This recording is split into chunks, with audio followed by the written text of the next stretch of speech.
ओम शांति। आज प्यारे मीठे बाबा की मुरली मंथन की डेट है 21 अप्रैल 2025। तो आज मीठे बाबा अपने बच्चों से कह रहे हैं, बाबा आए हैं तुम्हें करंट देने। तुम देही अभिमानी होंगे, बुद्धि योग एक बाबा से होगा तो करंट मिलती रहेगी। करंट देने अर्थात शक्ति भरने। परमात्मा योग के द्वारा करंट भरते, क्योंकि आत्मा जब डिप्लीट हो जाती है तब टिमटिमाने लगती है ना, तो परमात्मा वहां से ज्ञान का प्रकाश अर्थात इलेक्ट्रिक भेजते हैं, लाइट भेजते हैं, आत्मा को लाइटेड करते हैं। जैसे कमरे में अंधेरा है, हम आपने स्विच ऑन किया, लाइट आ गया। उस तरह से परमात्मा को जैसे हम याद करेंगे, लेकिन याद से ही करंट देंगे, ऐसे नहीं देंगे। ठीक है, आप याद करोगे अपनी बात को, मन में कोई बात है उसको हटाओगे, सेकंड में बाबा को याद करोगे, तब बाबा करंट देंगे। और कहते हैं ना, बिना संघर्ष के कोई महान नहीं बनता, पत्थर पे घिसाई के बाद ही हीरा चमकता है। तो चमकराने के लिए तो भगवान आए हैं, करंट देने तो लेना है ना, खुद भी लीजिए औरों को भी भरिए। बुद्धियों के एक बाबा से लगा हो। प्रश्न, सबसे बड़ा आसुरी स्वभाव कौन सा है जो तुम बच्चों में नहीं होना चाहिए? सबसे बड़ा आसुरी स्वभाव है अशांति फैलाना। बातें तो होती हैं, चलिए बातें आ गई, अब उसमें बिना मतलब पे डिबेट करना, बहस करना, समय सांस एनर्जी सब नष्ट करना, ये कहाँ की बुद्धिमानी है? तो सबसे बड़ा विकार जो है बच्चों में, ब्राह्मण बच्चों में खास करके अशांति फैलाना, बात पे फंस जाना और उसी में उलझ कर रह जाना। उलझना नहीं है, ये सबसे बड़ा आसुरी स्वभाव, इससे जीतिए। अशांति फैलाने वाले से मनुष्य तंग हो जाते हैं, वह जहां जाएंगे वह अशांति फैला, क्योंकि बात को पकड़ लेंगे, कोई कोई बात को पकड़ लेंगे, क्योंकि पकड़ने की उन्हें बीमारी होती। इसलिए भगवान से कभी शांति व वर मांगते हैं, क्योंकि अशांति फैलाते हैं तो भगवान से शांति मांगते हैं, क्योंकि उनके पास शांति है ही नहीं। शांति है ही नहीं, शांति के सागर का रस लिया ही नहीं, शांति धाम का अनुभव ही नहीं किया, तो फिर क्या करेगा? शांति तो फैलाएंगे। हाँ, गीत है, निर्बल से लड़ाई बलवान की, ये कहानी है दी की और तूफान की। एक रात अंधियारी थी, घटाए काली काली, मंद मंद पवन था बह रहा, अंधियारे को मिटाने, जग की ज्योत जलाने, एक छोटा सा दिया था कहीं जल रहा। उसके मन में अगन, उसके तन में लगन, उसके तन में मगन भगवान की। ये कहानी है दिल की और तूफान की। तो बाबा के बच्चे ही वो दिया है, दिया जगाओ, अंधियारा दूर भगाओ। तो ऐसे करके अपने मन के अंधकारों को दूर भगाना। बाबा सबको चेक करते रहते हैं। ओम शांति। मीठे मीठे सीखे रहते बच्चों ने गीत की लाइन सुनी। गीत तो यह भक्ति मार्ग का है, फिर इनको ज्ञान में ट्रांसफर किया जाता है। कैसे ज्ञान में ट्रांसफर कर लिए? दिए की तूफान, तूफान माया के तूफान आते हैं, बातों के तूफान आते हैं, समस्याओं के तूफान आते हैं, तो उनका समाधान कौन करेंगे? तूफान को तोहफा जो समझेंगे वही तो ये गीत है हम बच्चों के लिए। ठीक है, समझते हैं दिवा अगर बुझ गया तो आत्मा को अंधियारे में जाना पड़ेगा, इसलिए दिया जलाते हैं। दुनिया में कोई अगर शरीर छोड़ते हैं तो क्या कहते हैं? दिया जलाते हैं ना, क्योंकि पता है अंधियारे में दीपक बुझ गया तो आत्मा को रोशनी नहीं मिलेगी, लेकिन आत्मा को तो सब पता है, वो कर्म के अनुसार जैसा कर्म करेगी उधर वो अपने आप चली जाएगी। इन बातों से सबको बताना है, ठीक है, कैसे आत्मा को सही दिशा मिलेगी। तुम्हारी ज्योति भी उझा गई थी, तो अब तुम्हें करंट मिल रहा है, तो तुम खुद खुद लाइटेड हो तो औरों को भी लाइटेड करो। हम्म फिर आगे बाबा कहते, सारी दुनिया के मनुष्य मात की ज्योति बुझी हुई है, तो भगवान आए जागाने, तभी तुम्हें जागेश्वर भी तो कहते हैं। लेकिन पिता कौन है, भगवान कौन है, कैसे ज्योत जगाते, ये तो कोई नहीं जानते। उनको ज्योति स्वरूप तो कहते हैं, परमात्मा ज्योतिर्लिंग है, ज्योति है, प्रकाश है, खुदा नूर है, लेकिन अब कैसे है, किस रूप में है, कब आते हैं, क्या करते हैं, यह तो पता ही नहीं। इसे तो बाबा कहते हैं सबको मेरा पता बताओ। हम्म फिर बाबा कहते हैं मुक्ति के बाद जीवन मुक्ति जरूर है। मुक्ति अर्थात महाकाल के साथ हम बचे जाएंगे ऊपर परम धाम में, वो मुक्ति धाम में, वहां मुक्ति मिलेगी, लेकिन उसके बाद हम बचे आएंगे जीवन मुक्ति अर्थात स्वर्ग में। जीवन रहते भी मुक्ति, मुक्ति की अवस्था, आत्म अभिमानी देही अभिमानी स्थिति में रहेंगे। ठीक है, तो ये सब सारा रहस्य है। नया बीज डाला जाता है, उनकी पूरी परवरिश नहीं होती तो वो सड़ जाता है ना। अभी अभी मैं तुम बच्चों के मन में ज्ञान का बीज डाल रहा हूँ, जिसे अच्छी तरह परवरिश करो, नहीं तो फिर क्या क्यों कैसे भी जाओगे तो फिर वो पत्ते ठीक से उगेंगे ही नहीं। हमेशा तुम्हें एक डर बना रहेगा, है ना? तो बच्चों की जैसी अवस्था है ऐसा प्यार बाबा से मिलता है। साफ बोल दिया बाबा ने, अवस्था अच्छी रखोगे तो प्यार भी बाबा से मिलेगा, नहीं तो फिर माया का प्यार मिलेगा। माया का प्यार है, माया का प्यार आपको हलचल मिलाएगी, पहले तो हलचल मिलाएगी, बहस कराएगी, फिर लिटा देगी, फिर खाना छुड़ाएगी, फिर गुस्सा दिलाएगी, फिर अशांति फैलवाएगी, अपने आप में मन में ही अशांति, हाँ वाइब्रेशन इम्प्योरिटी, और फिर प्रकृति को क्या जाएगा हमसे। तो सभी चारों तरफ से वो हमारे लिए क्या कहते हैं विकर्ण ही जमा कराएगी, इसलिए उससे बचना है, सेकंड में उसे पीछा छोड़ा। फिर बाबा के कहते हैं मुझे लिबरेटर कहा जाता है ना, मैं ही लिबरेटर और गाइड हूँ। मैं तुमको माया से लिबरेट करता हूँ। तुम कितने पतित बन गए थे, प्योरिटी थी ही नहीं, अब मुझे याद करो। मैं तो एवर प्योर, बाकी सब पवित्र से अपवित्र जरूर बनते हैं, पुनर्जन्म लेते लेते उतरते आए हैं, इस समय सब पतित है, इसलिए बाबा राय देते हैं बच्चे तुम मुझे याद करो तो पावन बन जाएंगे।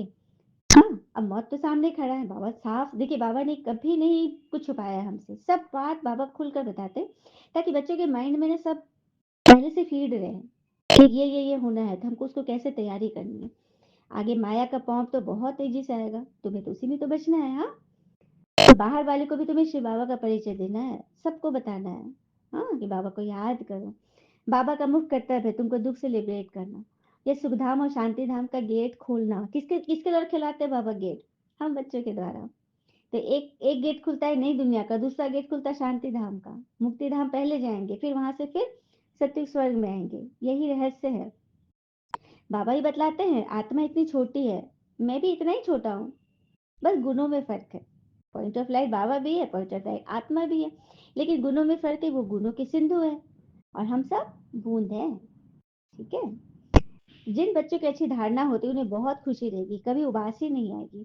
कोई समझने वाला नहीं होगा तो उबासी देता रहेगा, सही बात है। अगर आप समझा रहे हो अच्छे से लेकिन सामने वाला समझ ही नहीं पा रहा है, उसके मन में वो बात ही नहीं अट रही है, तो क्या होगा? हम हीरा नहीं बन पाएंगे ना। और कहते ही हैं भल हीरे की कीमत आईने से ज्यादा है, लेकिन हीरा पहनने के बाद कहाँ जाते हैं लोग? आईने के पास ही जाते हैं ना। तो आईना बनिए, अपना चरित्र आईना की तरह बनाइए कि आप सामने जाके देखें तो आपको अपनी कमी दिखे, सामने वाले की अपनी कमी, आपसे क्या गड़बड़ हुआ है, कौन से बोल से सामने वाला को कुछ प्रॉब्लम हो गया, आप उसमें अलर्ट हो जाए और एकदम वचन दे दे कि अब से ये नहीं होगा। ठीक है, क्योंकि वहां दाल गलने वाली है नहीं, तो फिर अपने आप को ही शांत करना है ना। तो आईना देखिए, अपनी कमी देखिए, सामने वाला का नहीं, वो जैसा है बहुत अच्छा है, हाँ उसका वही पार्ट है, स्वीकार कीजिए, आगे बढ़िए, ये है आईना बनना। तो आईना बनिएगा तो अपना हीरा अपने आप चमकेगा, क्योंकि आत्मा हीरा दिखेगी ना उस आईना में, क्योंकि आप आत्मिक भान में जो हो। तो यही तो बाबा हमें सिखाते हैं। ठीक है, तो इसलिए बाबा कहते हैं जिन बच्चों को अच्छी धारणा होगी उनकी खुशी कभी जाया ही नहीं होगी। हम्म, देखिए दुकानदारी में भी ग्राहक अगर नहीं होंगे तो धंधा ठंडा रहेगा, तो क्या करेंगे? खुशी ही नहीं होगी। तो वही बात है, तुम्हारे मन में अगर खुशी नहीं है, तुम्हारे मतलब प्रकृति को ग्राहक बनाइए, अपने सकाश प्रकृति में डालते रहिए, तो आपका काम तो हो रहा है, सेवा चल रही है और सेवा का ही मेवा मिलता है। हाँ, फिर बाबा कहते हैं बाबा तो तदबीर एक सा ही कराते हैं ना, लेकिन अगर तकदीर में नहीं है तो फिर क्या करेंगे? चलिए कथा सुनाते हैं। एक बार एक कोई संत आत्मा थे, है ना, और बहुत नाम कमा लिए, बहुत बड़े त्यागी बन गए, खूब नाम हो गया उसका। तो जिस शहर में वो आए, वो तो भ्रमण करते रहते ना, तो उनको पता चला कि उनका बचपन का मित्र, मतलब स्कूल में जो पढ़ते थे वो लोग, वो मित्र यहाँ का बादशाह बन गया है।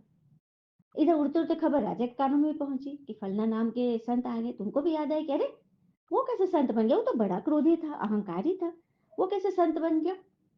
बड़ा आश्चर्य हुआ राजा को, क्या चलो देखता हूँ कि क्या वो रियल में संत बना है या अभी भी उसके अंदर वही अहंकार वाले, क्योंकि वो बहुत ज्यादा नौटी था, बहुत अहंकारी था, बात बात में पकड़ना, गुस्सा करना।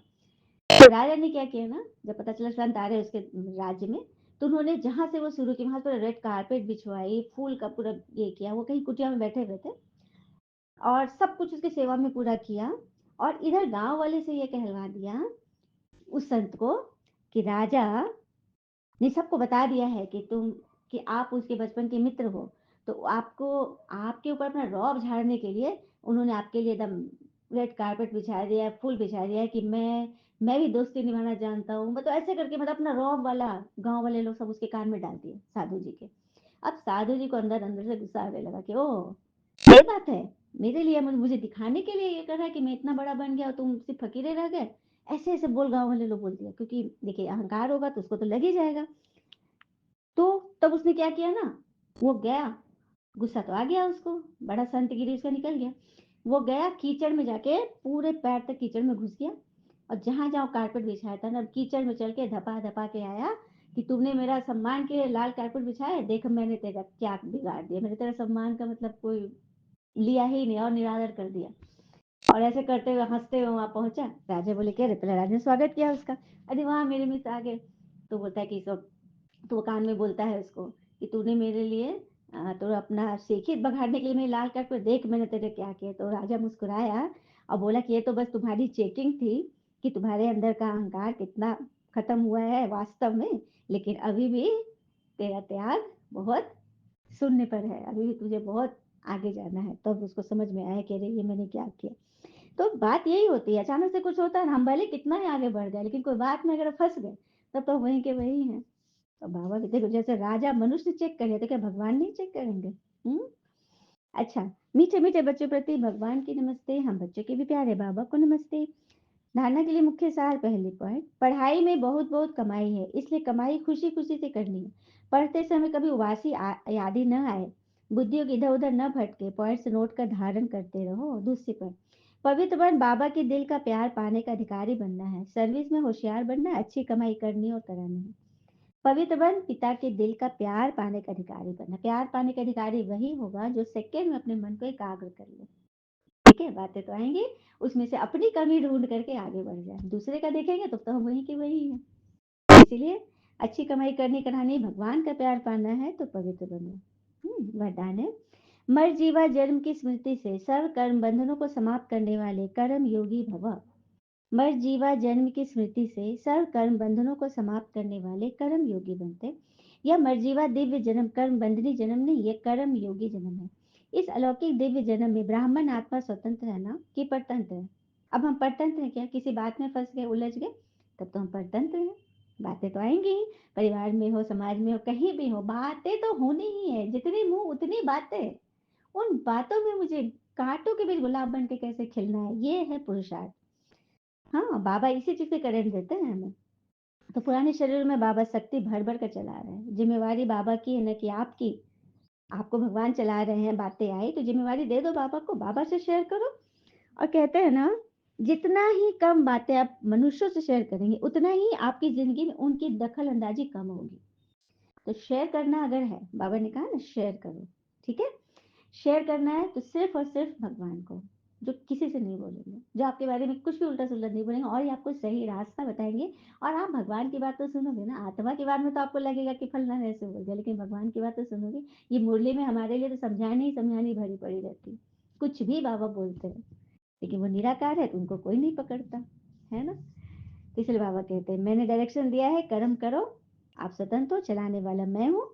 तो कर्मयोगी बन कर्म बंधन से मुक्त रहो। स्लोगन, समय की समीपता का फाउंडेशन है बेहद की वैराग्य वृत्ति। समय की समीपता का फाउंडेशन है बेहद की वैराग्य वृत्ति। अच्छा, ओम शांति। शुक्रिया बाबा, शुक्रिया बच्चे, ओम शांति।